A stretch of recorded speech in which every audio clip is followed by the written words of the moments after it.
Hey guys, welcome to the first ever episode of The Average Reader. I'm your host, Nick Denenberg, and I am so happy to be starting this podcast. Make sure to follow us on Instagram at the.average.reader for all of the latest news regarding this podcast. Feel free to DM us or email us at theaveragereader31@gmail.com for any feedback, any input, any of your own thoughts. I'd love to have a conversation with you guys, or to give us suggestions on any movie adaptations or books you would like me to review next.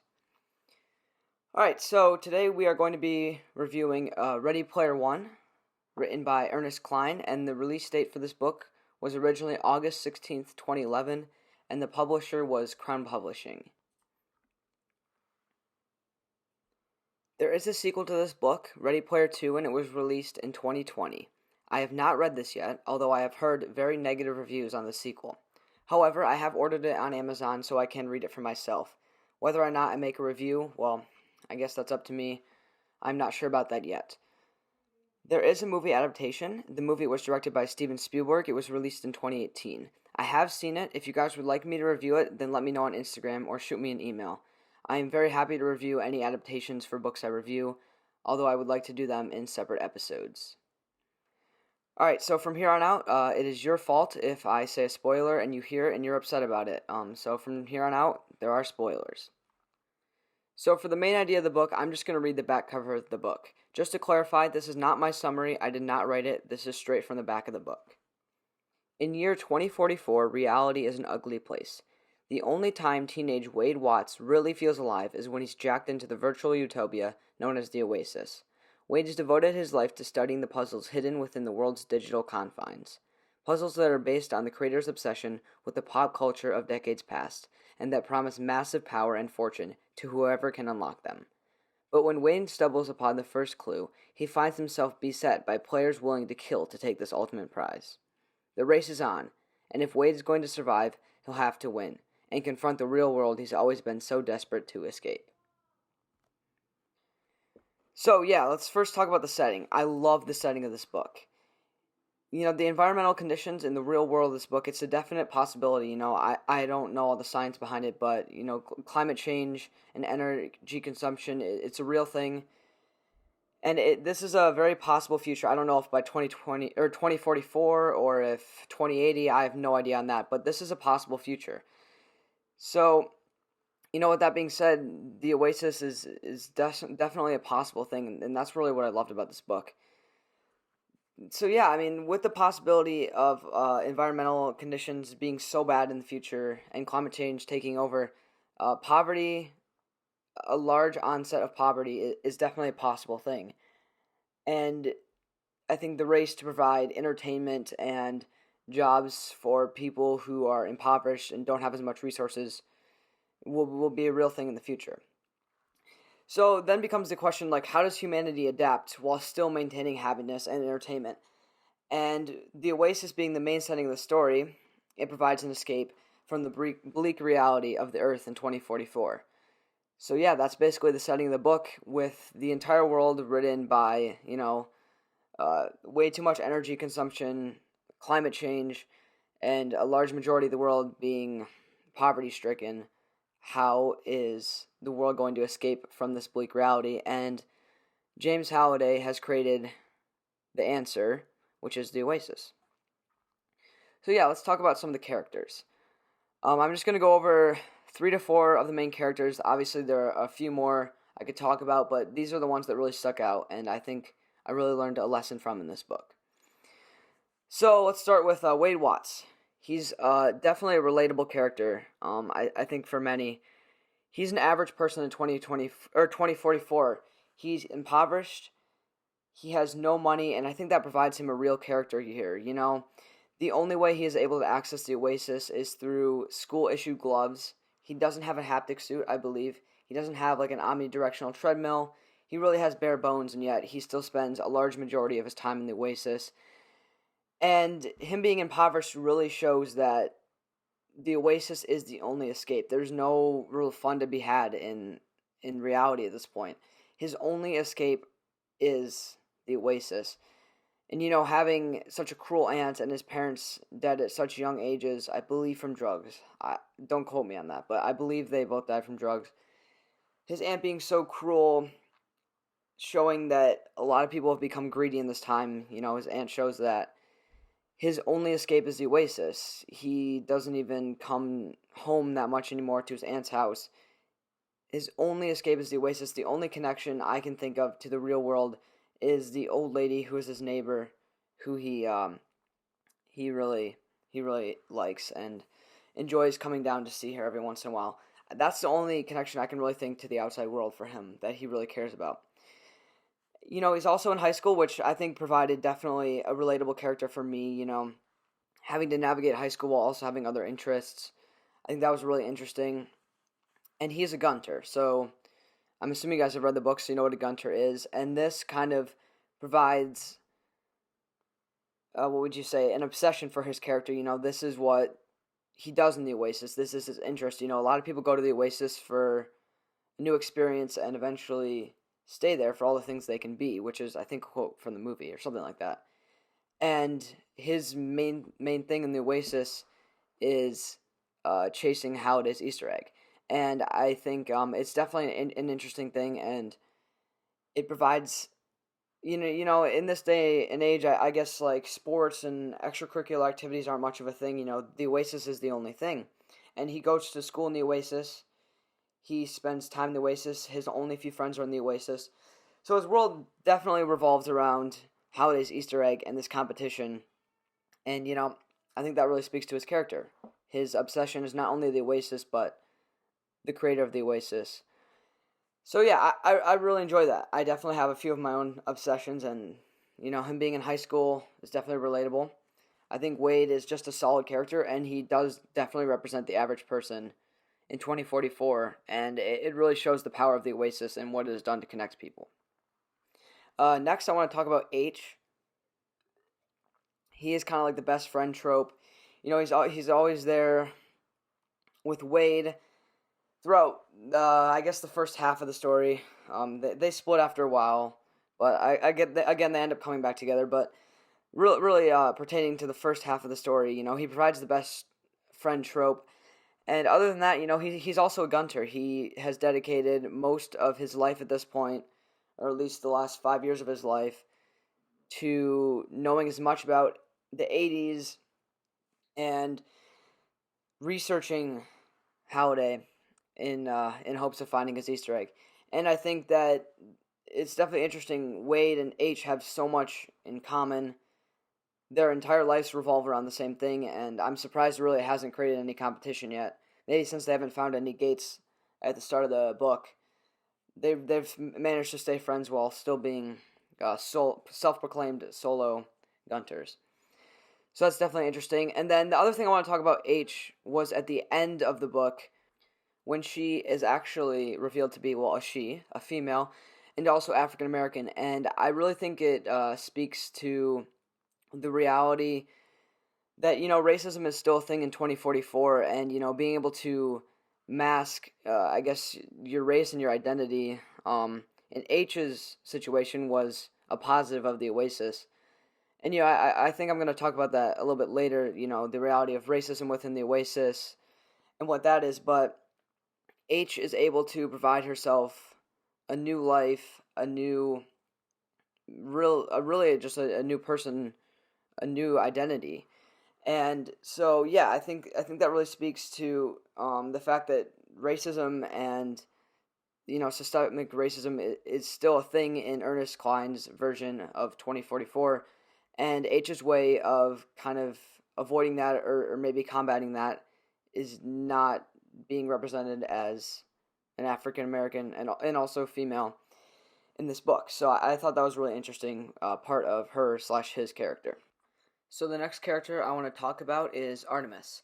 So Artemis is a famous gunter, as you guys know.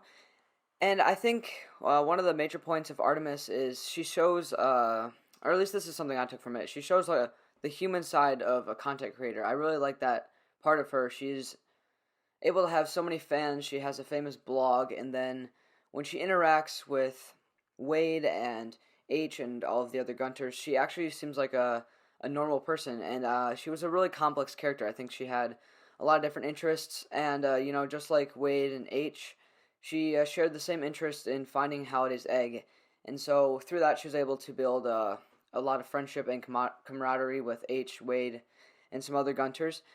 And I think she represents a female side of gaming that we don't always see. And I'm not sure in this world because we don't get exposure to too many characters on a personal level, but maybe more females are gamers, or in this situation Gunters, which I think is kind of the new representation of what a gamer is a Gunter. Maybe there are more female gamers in this situation, because all of the outside world has been taken away and everybody lives inside the Oasis. Then maybe that stigma of not having as many female gamers, it's kind of been broken down and it's not a thing anymore. I'm not super sure, but I do know that Artemis does represent a female side of gaming that is kind of against the grain, and obviously, of course, I am not against that. Like, obviously, it's perfectly fine. I'm not saying anything against it. I'm just talking as far as like a stereotype. So I think Artemis does break some boundaries there. She kind of represents the female side of gaming, and I also like how Ernest Cline provided just like a common interest between her and her and Wade. They have a love interest, but she's definitely much more beyond a love interest. She's much more beyond like a high school crush. She also has like her own character traits. Obviously, like I said earlier, she has her like own blog. She's pretty famous. So yeah, I really liked the way Artemis was represented in this book. So another character I want to talk about is Halliday. There's not much I want to talk about him, but he is a very like weird character, and he's not talked about a ton in this book, but we do get quite a bit of details on him. He does kind of represent like the Steve Jobs kind of billionaire CEO type of person. He's definitely like a weird person, and I guess that comes along with like having that much money, and sometimes like the weirdest, most isolated people are the ones who are the most brilliant, the ones who have the greatest ideas. And in this case, Halliday is that person. And he grew up loving the 80s pop culture and everything like that, and that definitely plays a big role into his life and everything. And one of the things I loved is later on in the book, he wants Wade to recognize that the Oasis is not reality.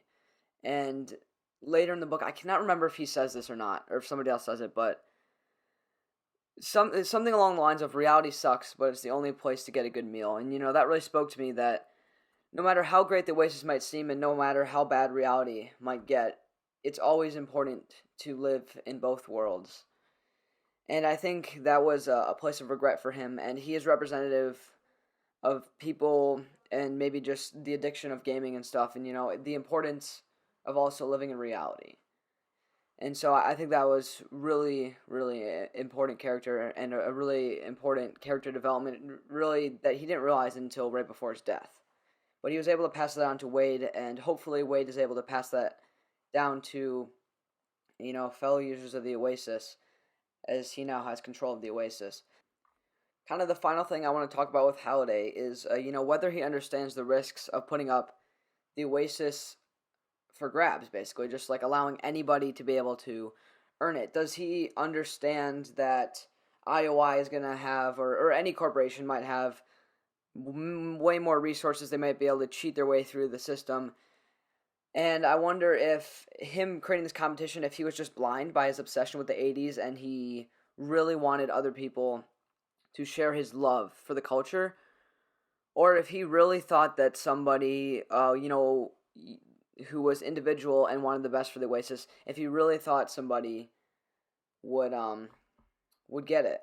Because I don't know why he would put the Oasis up for grabs, up for anybody to inherit without him having confidence in the fact that a good-hearted person would get it.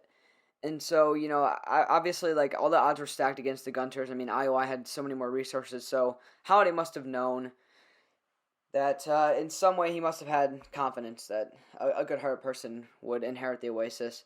I don't think he was blinded by his obsession. And, this goes back to the fact that in finding the first key, it is located... it's located on the school planet. I can't remember the name of the planet, but the school planet where Wade and H go to school, and I think that's important. I think Wade reflected on the fact that he wanted a younger person, somebody who is still learning, somebody youthful, to find the first key and ultimately succeed. And I think that's important. He wants somebody to inherit his values, but also learn from Halliday's mistakes. And then in the third gate, he kind of valued teamwork there. He wanted teamwork and he wanted camaraderie. He had his own way of showing his values and the values he wanted Gunters and I guess Iowa as well to learn. So yeah, and then the last thing I'll say about Halliday is his inclusion of like the red button that can shut down the Oasis. He does recognize the flaws in the Oasis. He recognizes the fact that it can be addicting, or if somebody more insightful comes along and is ruler over the Oasis, they might have a more clear vision that the Oasis is harming people. It's possible it isn't, and in this case, I don't think Wade is going to shut it down. But Halliday does include that button that shuts down the entire Oasis forever, and I think that's a really interesting part. I think it says something about the fact that Halliday is able to, have some like self-awareness, and he's able to recognize that maybe the Oasis is not the greatest thing ever, and in that case there is that button for Wade or any future ruler of the Oasis to use. So yeah, I think that's the last thing I have to say on Halliday. The last character I want to talk about, I could talk about Daito and Shoto, but there's not much to talk about them. I guess I'll talk about them a little bit in the plot, but the last person I want to talk about is Nolan Sorrento. And, I think he represents a corporate, corrupt, money-driven man.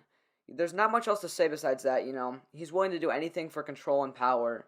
And, he represents the worst in people. And I think it's a very relevant character today. I think, maybe Ernest Cline knew this. If teens are reading this, it's important that they learn about these type of characters because, throughout our lives there are going to be corporate people who want to take advantage of the public and the population. So having Nolan Sorrento is just a good lesson to the readers of what having control and power and money can do to you.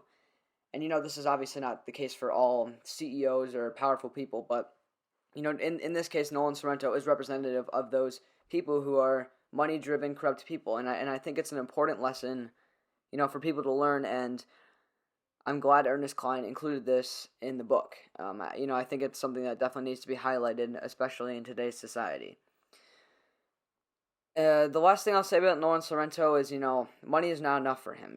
He wanted power. He wanted more than money. You'll never be satisfied with the money you have. Especially for someone like Nolan Sorrento, he always wants more, and he's willing to literally kill people in a sense. And I think that's pretty crazy. I guess the last thing I want to talk about character development is Wade's decision to share the Oasis, or share control of the Oasis with his 4 friends. And I think that was really, really insightful of him, his ability to set aside greed. He's the exact opposite of Nolan Sorrento.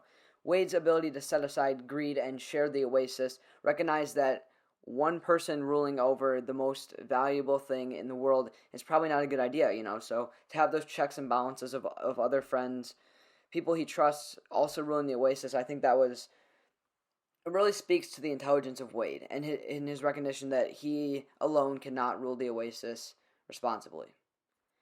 Alright, so let's talk about the plot, and I guess the first part of the plot I want to talk about is the discovery of the first key.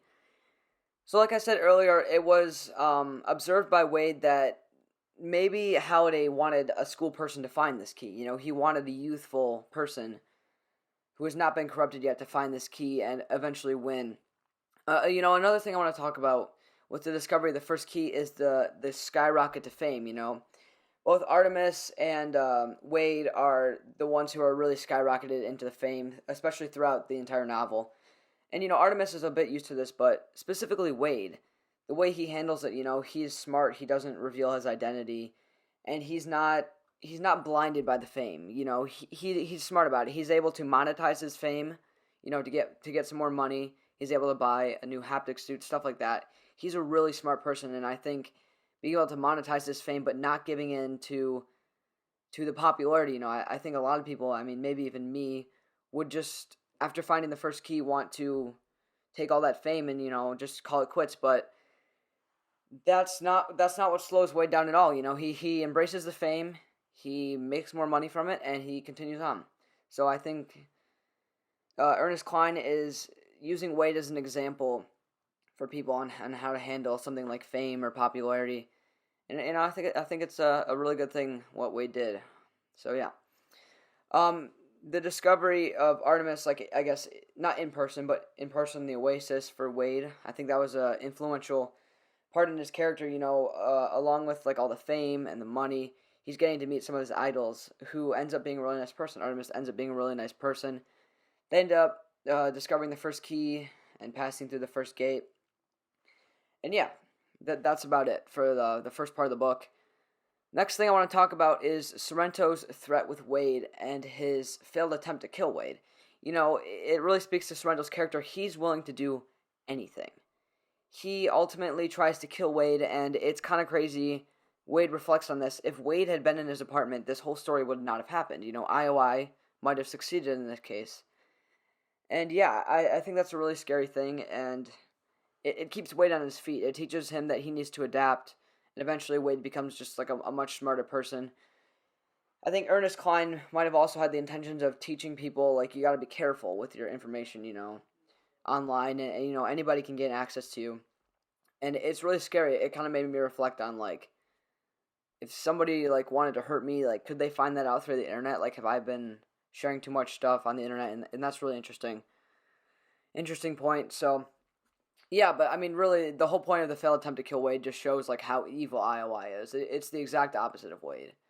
So that's crazy. And then the next part of the story, Wade is kind of distracted by quote unquote dating Artemis. I don't know if they ever said they were dating, but they were definitely like hanging out a lot. And he's not blinded by the fame or the money or anything. He is blinded by Artemis. He has this true connection with Artemis. Regardless of the fact that Artemis may be a middle-aged man, and I think that's very interesting, and it's a little bit crazy, but it also raises some questions about, the quality of connection in the Oasis, regardless of knowing who the real person is. And, eventually, like, Artemis, kind of breaks up with him or says they can't do this right now, especially not until the hunt for the Easter egg is over. And, is Wade over his head here? Does he really love her? I guess that's a question you can decide for yourself. But, I would say that I don't think it was a smart decision of him. Like, throughout the entire story, he's made intelligent decisions, and personally, I think he should have waited. I think he should have waited until finding the last key in the last gate, and until the hunt for the egg was over. But, and so does Artemis. But Wade was in over his head, and, after Artemis kind of, like, broke up with him for a few weeks, he was able to get back on track, and he realized he was a little bit too blinded by love. So yeah, that was definitely an interesting plot point. And, that's part of, he's growing up, he's still in high school, making mistakes, so I think it was definitely, like, a really relatable part of the story. And so during this entire time, all of Wade's friends find the second key first. And I think this was just representative of showing that all of Wade's friends are just as smart as him, It's showing you that, you shouldn't, just because you do something remarkable does not mean that others aren't doing just as remarkable things, or they aren't as intelligent as you. And I think that's a good reminder, Sometimes you need to curb your own intelligence or your own ego. And in this case, his ego was kind of curbed by the fact that all of his friends found the second key first. So that was really interesting. I think there's a good lesson there. We have the death of Dido. This was a really sad part of the book. I think it was sad because, in a typical book, you always expect a happy ending, but even on top of happy endings, usually none of the main characters die. And I would consider Daito and Shoto main characters or important characters. And so IOI killing Daito just, again, it shows how evil they are. They attempted to kill Wade, but they succeeded in killing Daito. And that was really scary. I think I was really shocked there. It was in such a fast-paced novel for it to slow down there and to just contemplate Daito's death for a while. Shoto telling Wade what it meant to be Daito's brother, or as we later find out, just friend.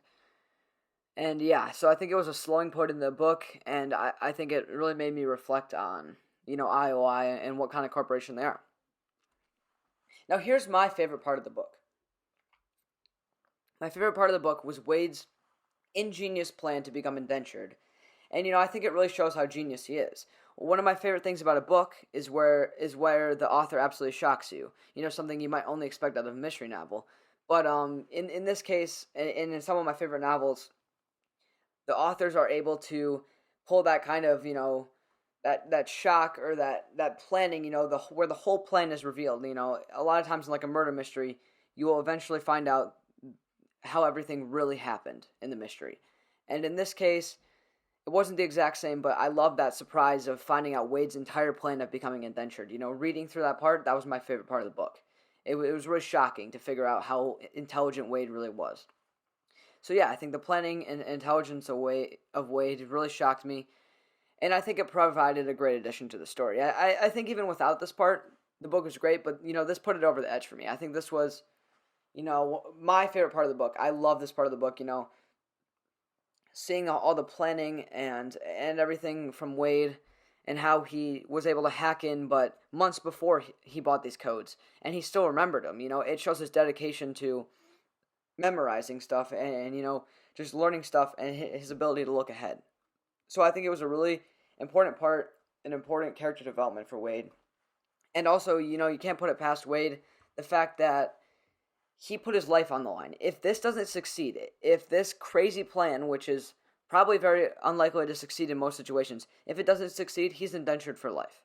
So his dedication and his love for his friends to do this, it's crazy, but at the same time, it really shows how much he cares for his friends and how obsessed he is with finding Halliday's egg. And so yeah, this was probably my favorite part of the book. I think it was a turning point for Wade, showing how much he's willing to risk his entire life, essentially. And yeah, I really like this part of the book. The next thing I want to talk about is, how IOI overlooks, Halliday's attention to detail. They think that this hunt for the egg is meant for one person. And, he does not see that Halliday wants the players to also value teamwork and camaraderie in the third gate. And so eventually Wade ends up figuring out what needs to happen for the third gate to be opened, and he recognizes that Halliday not only wanted somebody who wasn't controlled by corporate, somebody, a school kid, right? Somebody who was still innocent and could still learn, but also somebody who had friends and who valued teamwork and who would ultimately make better decisions in life. And he was able to kind of filter out IOI through the third gate. And, I think that was really great. And then the last part I think I really want to talk about is the final battle, which, it made me so jealous, and it made me really hope for a massive video game or a future in VR like this someday. The video game part of me, I guess I grew up playing some video games. I don't play a ton, but in this situation, like, this is incredible. Seeing all of these people come together to help Wade and his friends reach the third gate, I think that was incredible. And, it showed everybody's, literally everybody except for IOI wanted the Oasis to stay the same or be ruled by a more worthy Gunter. And, the clans even helping out. After all this time, these people don't show an ounce of jealousy. They don't show an ounce of regret. Not a single Gunter tries to slip behind the cracks and complete the challenge for themselves. They care that much about the Oasis. And I think that was a really good part of the book. Yeah, the last thing I'll say, I guess, is, I talked about this earlier, but Halliday's, kind of reflection before his death, telling Wade that, reality is important. You can't just forget about reality, The Oasis is not everything. It's an important part, it's an important resource, and it's definitely the future. But he tells Wade, it's important to still focus on reality. And then ultimately Wade's decision to, like I said earlier, share the Oasis with his friends. I think that spoke a lot about his character, and I'm really excited for Ready Player 2. I guess a lot of people have told me it's really bad. I've read a lot of reviews saying it's bad, but I'm gonna read it for myself, and I'm just really excited to be re-immersed in this world. I think even if it's a bad book, I am so excited to be re-immersed in this world. Have a new experience in this world, and I'm just really excited to visit this world. Even if the story's bad, I deeply long for a world like this. Somewhere where you can go into VR and anything is possible. I think that's incredible. So I'm really excited to revisit this world. So yeah, I guess the theme and messages of this book are just kind of like teamwork, friendship. I think another message is corporate corruption. Camaraderie is a great one. I think there's a lot of different themes and messages. So if I missed any, feel free to email or DM me with them, and I'll be glad to shout them out on the next podcast. So I guess the last part of this podcast are just some of the questions that I was asking myself throughout the book. As reading, I wrote down these questions, and these were some of the major questions that I had throughout the book. The first question that really stuck out to me is online love sometimes more real in a way? And, I was talking about this with some friends the other day.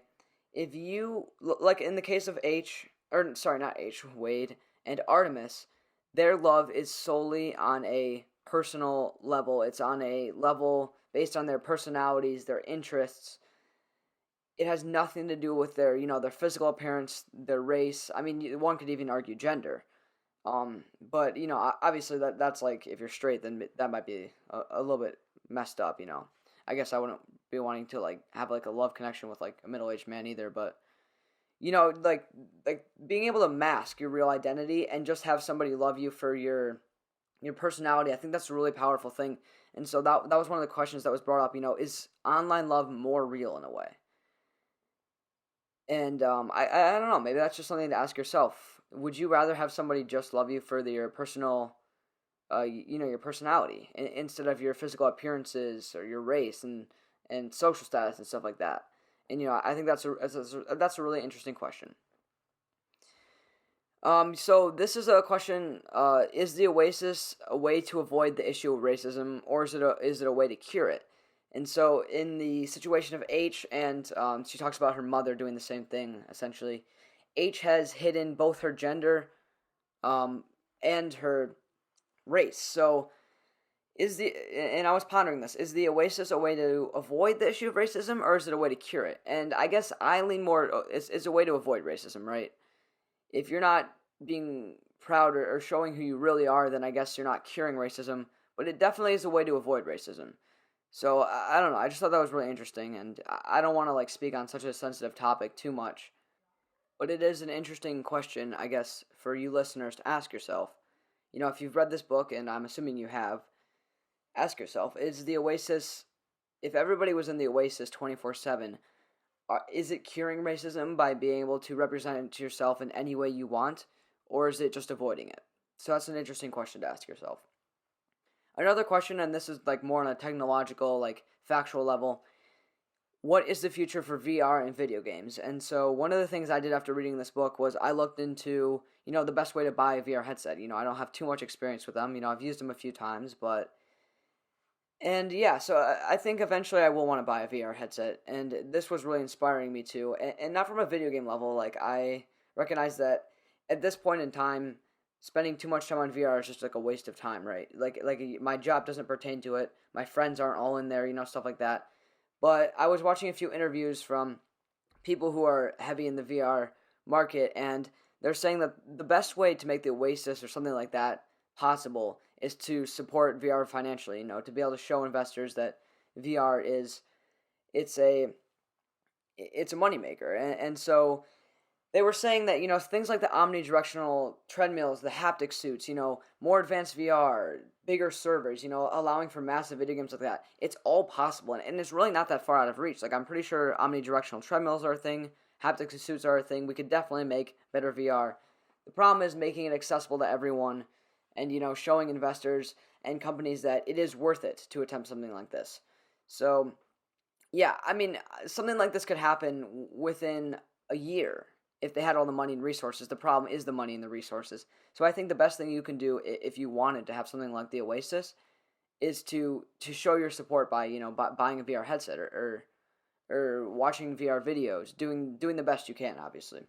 So I think that was interesting. I think the future for VR and video games, the future is VR. I think eventually, we're talking about, schools becoming more online and work becoming more online, through the pandemic.